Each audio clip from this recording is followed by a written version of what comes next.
ওনারা নতুন শক্তির অংশ কথা বলে শেষ বিচারে যে একটি ক্ষুদ্র এবং উগ্র গোষ্ঠীর কাছে অনেক ক্ষেত্রে জিম্মি হয়ে গেলেন। মিডিয়া কমিশন হয়েছিল, মিডিয়া কমিশনের কোনো সিদ্ধান্তই বাস্তবায়ন হয়নি, মিডিয়া কমিশনের পক্ষ থেকে আমরা শুনেছি।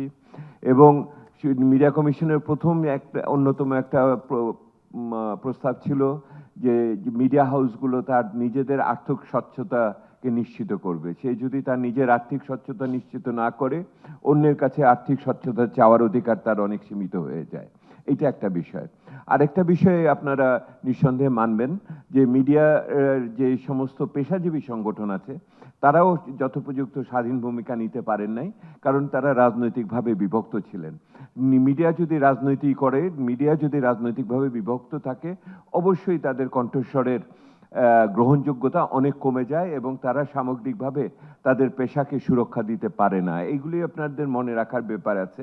আর যেটা আছে যে মিডিয়া হাউসের ভিতরে এই যারা কর্মকর্তা কর্মচারী আছেন, তাদের আধুনিকভাবে তাদের পেশাগত উৎকর্ষতা বৃদ্ধি, তাদের প্রয়োজনীয় আপনার যেই সমস্ত তাদের যে মায়না সুবিধা প্রণোদনা ইত্যাদির বিষয়গুলো নিশ্চিত করা, এবং একই রকমভাবে আগামী দিনে তাদের কাজ করার সুবিধা দেওয়া এবং তারা যেই কাজগুলো করে সেই কাজগুলোকে প্রকাশ করার ক্ষেত্রে তাদের উপর কোনো চাপ না থাকে, এইগুলো দেখার বিষয় এই একই সাথে রয়ে গেছে।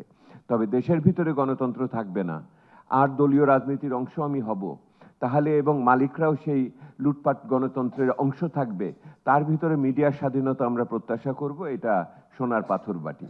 সেহেতু আমাদের সামগ্রিকতায় বিষয়টি চিন্তা করতে হবে, পেশাদারিত্ব বাড়াতে হবে আমাদের মিডিয়ার ভাই বোনদের।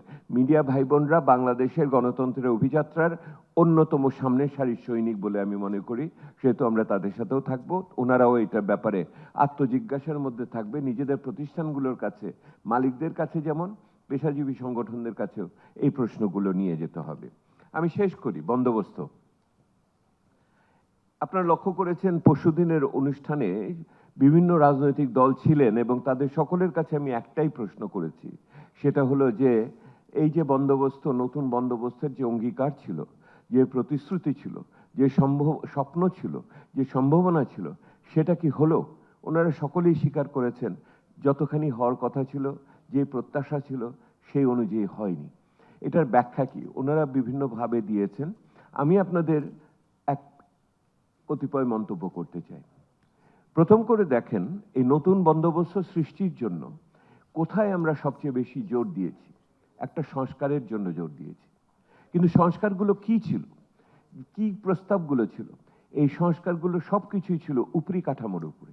আমরা বলেছি যে শাসনতান্ত্রিক ভারসাম্য আনতে হবে, আমরা বলেছি গণতন্ত্রকে ঠিক করতে হলে সংবিধানের এই পরিবর্তন হতে হবে, অথবা আপনার প্রাধিকারের ভিত্তিতে কিছু আমরা যে সমস্ত পেশাজীবীদের বা আপনার আমলাতন্ত্রের যে আচরণ আছে সেগুলোকে বদলাতে হবে।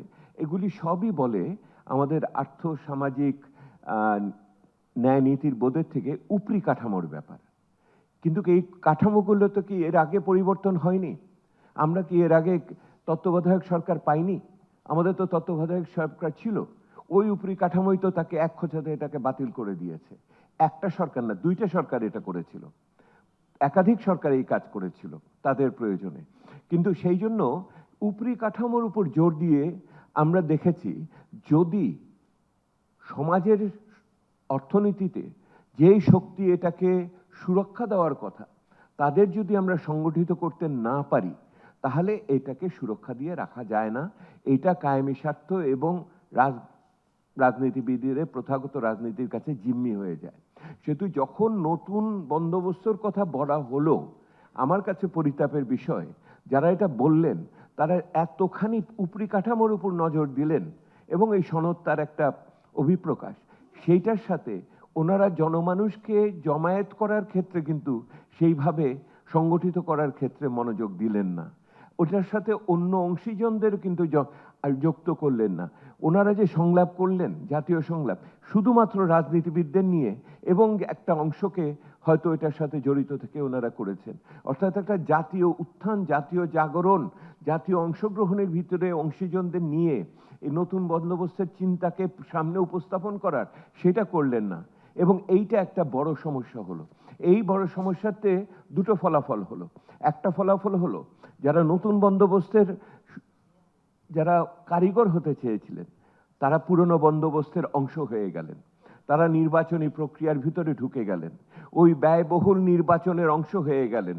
বড়জোর ওনারা ক্লাউড ফান্ডিং করে হয়তো টাকা তুললেন, কিন্তু টাকার খরচ কমানোর ক্ষেত্রে কিন্তু আর পারা গেল না। সেহেতু ওনারা ওই পুরনো বন্দোবস্তের অংশগ্রহণ করেই ওনারা মনে করলেন আগামী দিনে হয়তো কিছুটা আগানো যাবে। আর কি হলো, এই সুযোগে যে কায়েমি স্বার্থগুলো ছিল, যারা পুরনো বন্দোবস্তের ধারক বাহক ছিল, তারা কিন্তু আবার উত্থান হলো। ওই যে বলছেন ব্যবসায়ীরা পালিয়ে গেল, হ্যাঁ, রাজনীতিবিদরা আত্মগোপন করলো, আর আমলারা ফিরে আসলো। কারণ এই পুরনো বন্দোবস্তের সবচেয়ে বড় রক্ষক হলো ওই আমলাতন্ত্র। ওই আমলাতন্ত্র তখন আবার ফিরে আসলো। আর শেষ কথা আমার হলো, এই আমলাতন্ত্রকে ফিরে আসার সবচেয়ে বড় সুযোগ করে দিল বর্তমান অন্তর্বর্তীকালীন সরকার।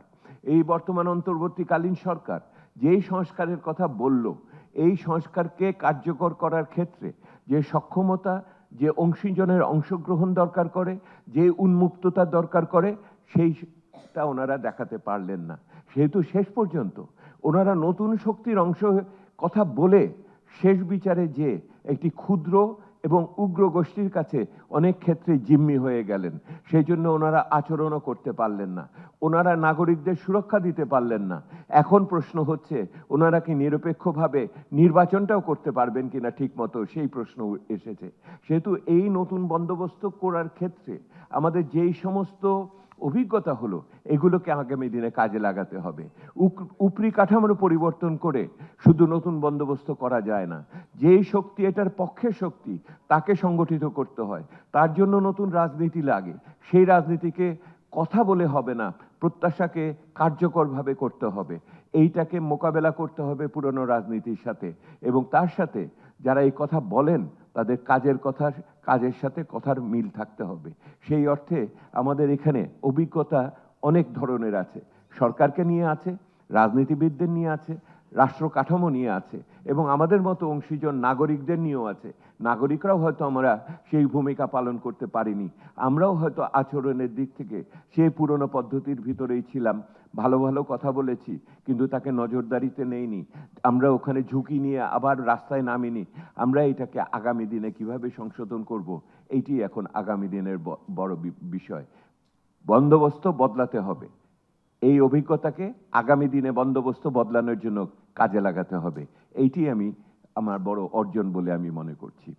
আপনারা সকলে ভালো থাকবেন। অনেক ধন্যবাদ। কে রে বাবা?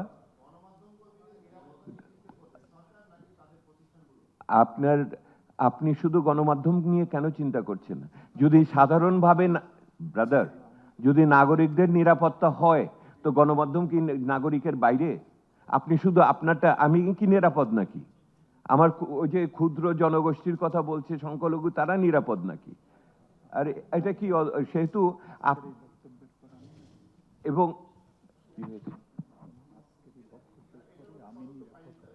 হ্যাঁ, উনি আমাকে বলছে যে তুমি যে বক্তব্য দিলে এরপর কি তুমি নিরাপদ নাকি? আমি বলছি ভরসা আছে ওনার পক্ষ থেকে। এই নিরাপত্তার বিষয় সামগ্রিক দেশের নিরাপত্তা না হলে বিপন্ন জনগোষ্ঠীকে নিরাপত্তা দেওয়া যাবে না। সেহেতু বিচ্ছিন্ন জনগোষ্ঠীকে দিতে হলে সামগ্রিকতায় কাঠামোর পরিবর্তন দরকার করবে, এবং এটার জন্য পেশাজীবীদের যেমন একই রকমভাবে পেশাদার হতে হবে, মালিক পক্ষ যারা আছে তাদেরও আপনার একই রকমভাবে আপনার দুর্নীতিমুক্তভাবে পেশাদারি অংশগ্রহণ করতে হবে, এবং ওখানে বেশ কিছু সংস্কারের কথা আমরা বলেছি, সেই সংস্কারগুলো কার্যকর করতে হবে।